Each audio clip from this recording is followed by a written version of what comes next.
Minhas amigas e meus amigos, durante anos e anos, o Blog da Cidadania foi o único canal do YouTube que não pedia doações.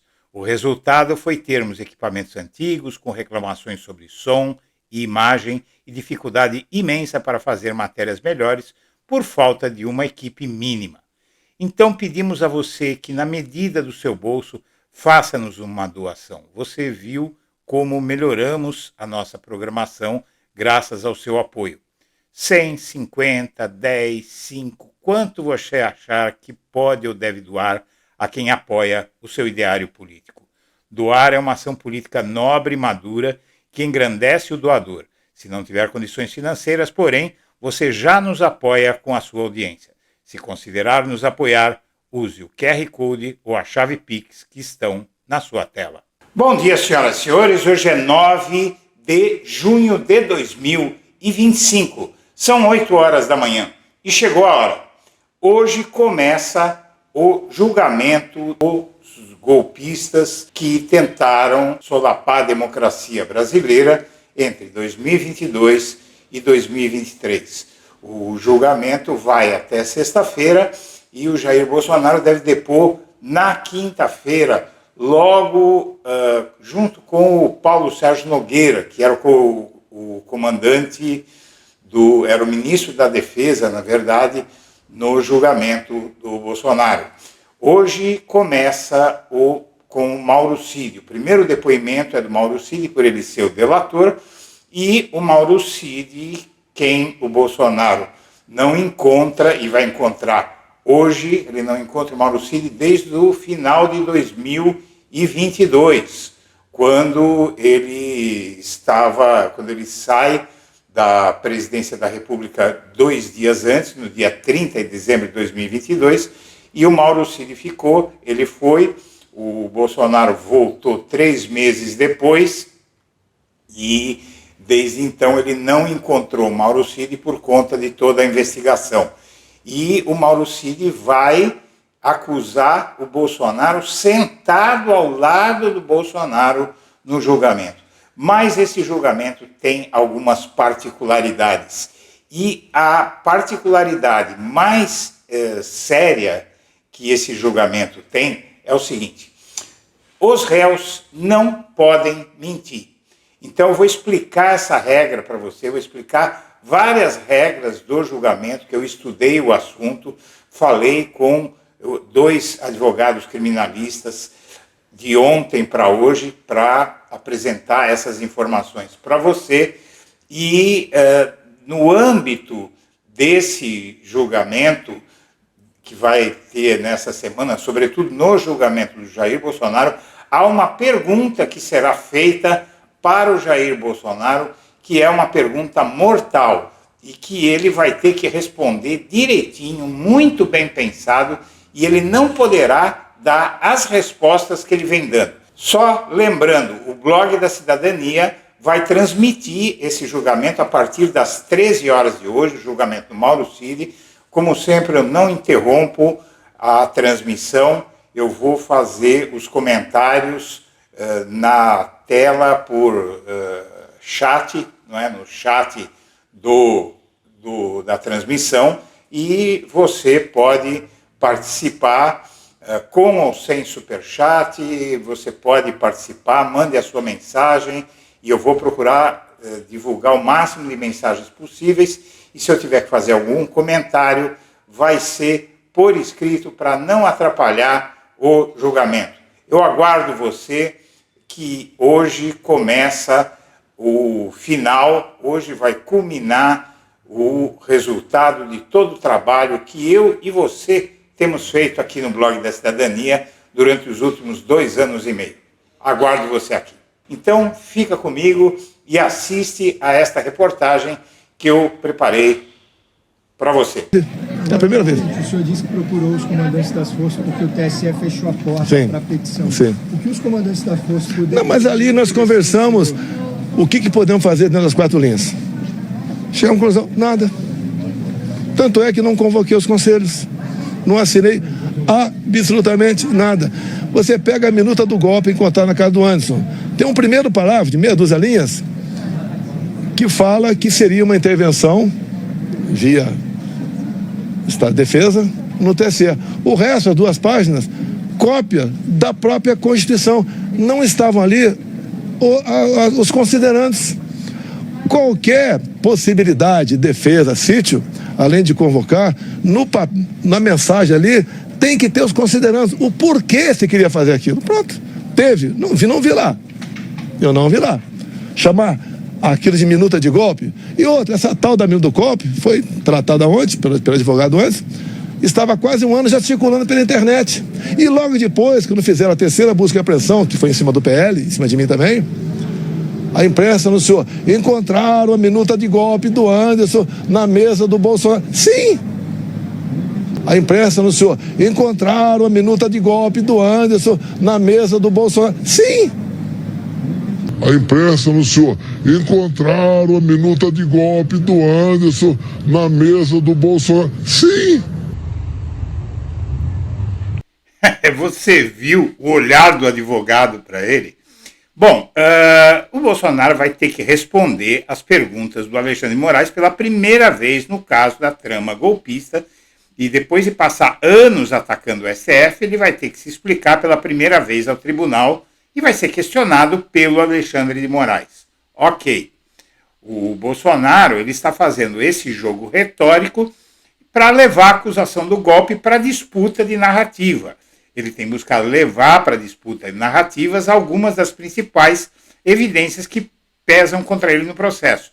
Denunciado sob a acusação de ter procurado o apoio dos comandantes das Forças Armadas e proposto a eles um decreto que instituiria um estado de exceção no país após ter sido derrotado nas eleições, o ex-mandatário acumula declarações públicas em que admite ter discutido algum tipo de alternativa no apagar das luzes do seu governo. E essa é a questão. Minha amiga, meu amigo, eu vou te explicar muito bem isso. O que acontece é o seguinte, o Bolsonaro, ele diz que não fez nada, que ele só convocou e apresentou a minuta do golpe para saber o que poderia fazer. E ele precisava dos chefes militares para dizer para ele que aquilo era ilegal, não poderia ser um jurista? Não, não é?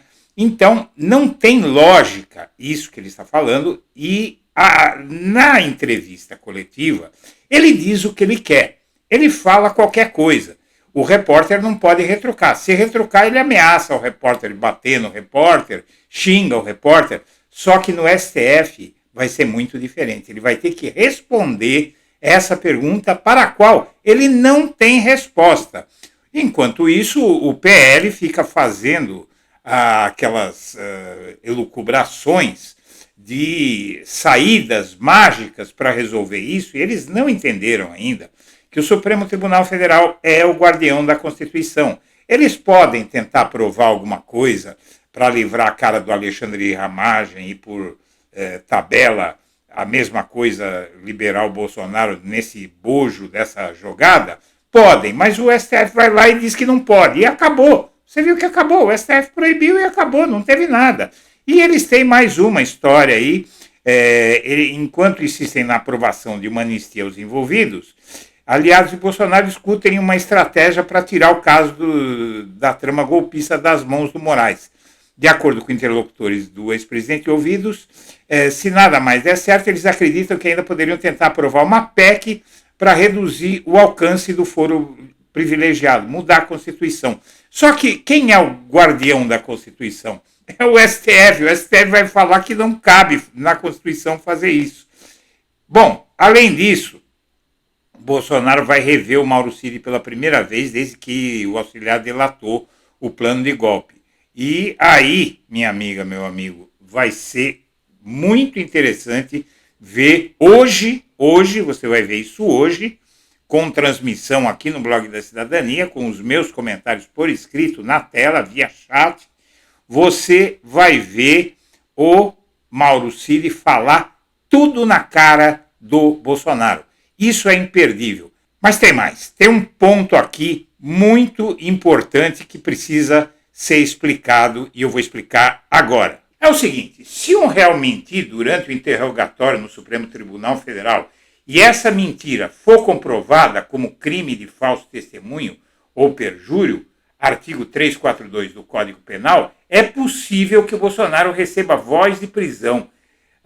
E, na verdade, o contexto do testemunho falso é o seguinte: o crime de falso testemunho ocorre quando alguém, sob juramento, faz afirmação falsa, nega ou cala a verdade em processo judicial. No caso dos réus, o artigo 342 se aplica se a mentira, artigo 342 do Código Penal, se aplica se a mentira for sobre fatos relevantes ao processo e tiver intenção de induzir o juiz a erro.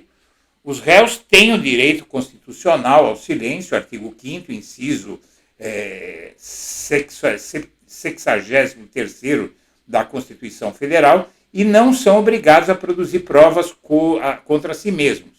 Se optarem por falar e mentirem de forma comprovada, eles incorrem nesse crime. E aí tem a possibilidade de voz de prisão na hora. Seria flagrante delito. Se a mentira for evidente e imediata, por exemplo, o réu nega um fato já amplamente documentado no processo, como uma comunicação interceptada, o juiz pode considerar que houve crime em flagrante e, nesse caso, a voz de prisão pode ser dada com base no artigo 302 do Código de Processo Penal, que permite prisão em flagrante nesse caso. A decisão judicial fundamentada é o seguinte: a decretação da prisão depende da análise do relator, o ministro Alexandre de Moraes. A mentira tem que ser grave o suficiente para justificar a medida. Para que a prisão seja decretada, a mentira precisa ser comprovada no momento do interrogatório ou com base em evidências já constantes nos autos.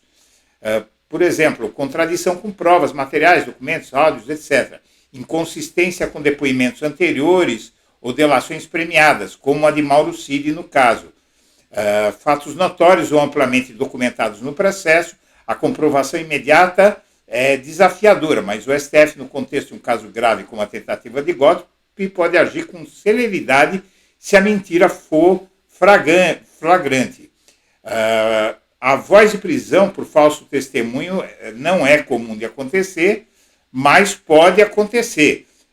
Mesmo sem prisão imediata, a mentira pode agravar a situação do réu, sendo considerada na sentença final ou usada para justificar medidas cautelares, como a prisão preventiva por obstrução da justiça, que aí já é o artigo 312 do Código de Processo Penal. Nos interrogatórios de 9 a 13 de junho de 2025, os réus, como Bolsonaro, Mauro Cid, Alexandre Ramagem, entre outros, estão sob escrutínio por crimes graves, como tentativa de golpe, mentiras que tentam encobrir fatos já comprovados. Por exemplo, reuniões golpistas ou ordens para mobilização militar podem ser interpretadas como tentativa de obstruir a justiça, que é o que ele fez aí nessa entrevista, tá?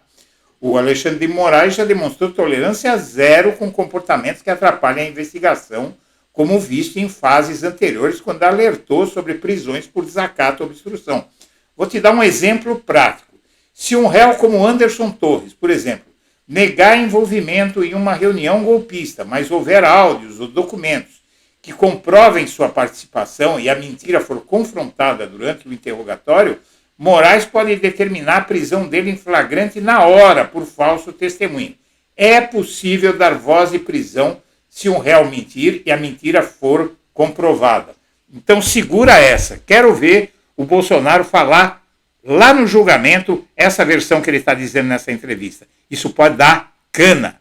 Senhoras e senhores, eu agradeço a atenção e deixo meu abraço para todo mundo.